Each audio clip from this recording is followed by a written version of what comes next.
Alright guys, what is going on with chemotherapy? Now over a month behind us. The last chemo was on December 12th. It's now January 14th. We are steadily pulling away from this entire experience and we're feeling pretty good. I wanted to give you guys some tips and tricks, some things that I did during my chemotherapy journey to lessen the side effects and overall have a pretty easy time with it compared to other people. I've heard countless stories of people losing 50 pounds while on chemo, not being able to eat, not being able to have any energy, and that was not the case for me. So I'm gonna go over what I did to stay healthy during chemotherapy. So first and foremost, I drank a lot of juice. This is probably the number one thing I did. I was drinking carrot juice every morning, apple juice throughout the day, and I'm not talking about like carrot juice from a bottle. I'm talking about freshly made from a juicer. I would stick the carrots in, juice them, and then drink that. That is just for like immune function, overall keeping stuff alive, and it really showed in my levels. I never really had any drops besides for the 4 big chemos that obviously plummeted my levels, but besides those 4, my immune system stayed fully functional for the most part. My blood levels stayed completely intact, and there was not really a big problem with my immune system throughout chemo, and there certainly isn't one now. My levels are all normal, back to the way they were before I started chemo.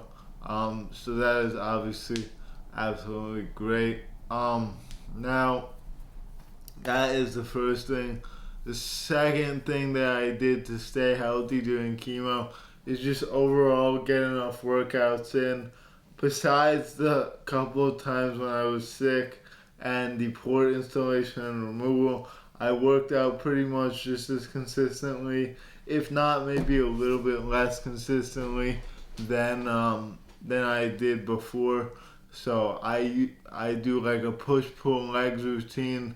I would do like just that over and over. I found that doing cardio and stretching helped a lot just for overall keeping the body well functioning. For those of you guys who don't know, I have cerebral palsy, so I was a little bit worried that this would affect my ability to walk smoothly, which it maybe did for a very short time, just in the absolute pinnacle in like August, September, when I was on everything that you can be on. It was pretty bad, but then after that, it went back to normal right away. So the way I did that, and I'm telling you, if I didn't do treadmill, if I didn't stretch, if I just let myself go, it would have been worse off. I mean, obviously, I don't have a problem with gaining weight. I don't really become fat ever. I can't actually gain weight, which is a problem in itself. But from a weight perspective, I would have been fine either way. However, if I just let myself go, my abilities would have plummeted downwards. So I didn't do that. I mean, I took several breaks, especially after the last chemo. I took a break because I got a cold, and then after I got the port out, I'm forced to take a break. Unfortunately, that's just one of the realities of surgery. There's an incision there, so I have to wait on it. But yeah, so what I'll say is that, let me see if I can, there you go. What I will say is that the stretching was also immensely helpful. The type of stretches I did were like cat-cow, like, you guys know what cat-cow is. I did downward dog. I took it easy on the planking and any crazy pull-ups. My pull-up was definitely one of the exercises that got greatly affected by chemo. Not by chemo specifically, but by this entire thing, because I wasn't training pull-ups as much. I had to take a break for the port. I had to I didn't think about it. With a port installation or removal, pull-ups would be one of the first exercises that you should cut out because you're pulling on the exact spot where the port is installed. So that was one that took a dive. But overall, instead of focusing on strength and worrying about if your strength is going down or not, just working out consistently. So that's the second thing. The third thing was to keep taking supplements. The one that I highly recommend for everyone on chemotherapy, shout out to my doctor for actually recommending this because it's not really medication. Doctors, I know they can be hesitant to recommend anything that is outside of their pharma realm, but glutamine, it's called L-glutamine. I'm going to put it right here. I used the Pure, the brand was Pure L-glutamine, and that's for nerve function. So neuropathy was one of the leading side effects in the main chemo I was getting, which was called vincristine. I got that every week for, I believe, 19 weeks, I think. I forget exactly. I think it was like 19 or 20 weeks of vincristine. And that, the main side effect of vincristine is neuropathy. So the L-glutamine helped a lot to prevent the neuropathy. It didn't prevent it completely. I still have it a little bit, especially in the mornings and at night. It's worse some days than others, and I had it majorly in my hands versus my feet.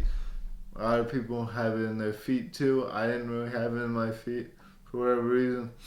But listen, the neuropathy, the main issue with it is that you lose feeling in your fingers and feet, right? So you can't gauge as well what you're doing, and it just affects your quality of life more than anything. They were worried that since I also have cerebral palsy, it might affect my abilities as well, which it wouldn't do for another person who didn't have cerebral palsy. But fortunately, I didn't really find that to be the case. I didn't find it actually affecting my abilities that much, if at all. So it was just a matter of quality of life and keeping things like good, I guess. So glutamine was a big one. I also took some eye supplements because the cancer was behind my eye. I wanted to keep my eye healthy throughout, especially radiation, which is very tough on your eye if you get orbital radiation, which is what I had. And I took Pure vitamin A capsules for that. Let me think. Some other things I did were this one drug. I'm not going to put a picture or link it because I don't know how effective it actually is. It's called Hemohim. If you look it up, it'll come up. It's a Korean supplement designed to mask the effects of chemo and radiation.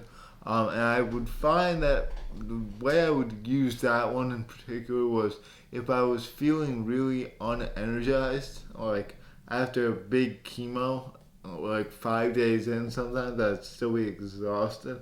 And then I take this and I get like a boost of energy. So that one worked pretty well. I didn't do it as often as the others. The L-glutamine I did 2 times a day pretty much the entire time. Whenever I stopped doing it, the neuropathy came in full swing. So I definitely didn't want that. So I continued taking the L-glutamine every single day. And L-glutamine as a supplement has no downsides. It's just like a great thing for your body. Your body produces glutamine naturally, I believe. Don't quote me on that one. But during chemo, the nerve cells are killed off because they are fast growing and they get killed in tandem with the cancer cells. Unfortunately, that's just kind of how it is, which really they should find a way to fix that, but I don't know if they can. So I did that. What else did I do? Definitely a big part of what my success during this process was staying positive. I stayed positive pretty much the entire time, and I stayed busy. That's a big thing I did. Some people would refrain from doing that. I don't know a single other person on chemo who would do what I did, but I was as busy as ever, especially during the times that I wasn't feeling sick. I did countless cool things. I met a girl. She's gone, by the way, but I'm just saying during the chemo process, I did have a girl for like half of it. I went on a trip to Newark for a couple of days, an overnight trip. Tony Robbins. I went to Orlando. I went to like Yankee games. I just lived life as I normally would. And I did find that like I wasn't quite right at all, for sure. Like I was weak. I was walking worse. I didn't feel good. But like, I still kept doing stuff regardless, just because I knew whenever I did stuff, it would just make it easier for me to get through everything and forget about what I'd been through the previous week or whenever the chemo was in relation to my activities. Another big mindset thing I did was I tried to move on from every single thing as quickly as possible. So anytime something happened, I would try and get past it quickly. So diagnosis, boom, done. We have cancer now, gone. Like, just move on quickly, don't dwell on anything. And obviously that one was the hardest not to dwell on. But like, if I had treatment by Thursday, by Monday I would try and completely just forget about what happened and just act like everything was normal. That's kind of how I coped. That was my coping mechanism. And that was a big mindset thing that I think helped me a lot. I'm trying to think what else. Just overall good habits, hanging out with friends. The juicing thing is a big one, I'm going to reiterate. Incredible benefits to juicing. And these are things that doctors wouldn't tell you. I eat a certain style of diet, even without chemo, just regularly. I eat a bunch of like meat, so I eat red meat a lot, I eat chicken a lot. I don't really eat sweets, which is obviously great. You don't want to eat sweets during the cancer journey. It's a huge mistake I see people make because they feel like crap. They want a quick fix, so they eat like ice cream right after chemo. You don't want to do that. Trust me, you don't want to do that. You're growing your cancer, you're feeding your cancer cells, and you're gonna feel worse. Like, you're not gonna feel better after that. I would think this is common sense, but a lot of people fall into the same trap. And yeah, that is basically all I have for you guys today. Basically, I stayed healthy by working out, keeping a positive mindset, and eating healthy. I know, shocker. Same thing that you would do if you weren't on chemo. Try your best. If you are going through this, try your best to live every day like it is just one day. Don't think months in advance, because I know that process is grueling. Trust me, I know. It's very stressful to think about like how much stuff you have to go through to get to the finish line. But I'm at the finish line, and it felt like decently quick. It wasn't that long. It was 6 months, but it went by quick. So yeah, and there will be rough times. There will be very rough times doing it. I had a couple of those for sure. Also, don't drive directly after chemo, especially if it's a big one. Actually, I drove every single time I got chemo. Like, a lot, like 70, no, like, let me think. Like 40% of the times with chemo, I would take myself to the hospital and drive out myself. Which, even now that I'm thinking about it, sounds kind of insane. Right? Like, now that I think of it. But, if you're getting a big chemo, don't drive that day. I made that mistake. I got into an accident. Stupid move. Not worth it at all. But yeah, that's pretty much all I got for you guys. Thankfully, it wasn't a bad accident, so we're all good. If you want to learn what happened, it was in August.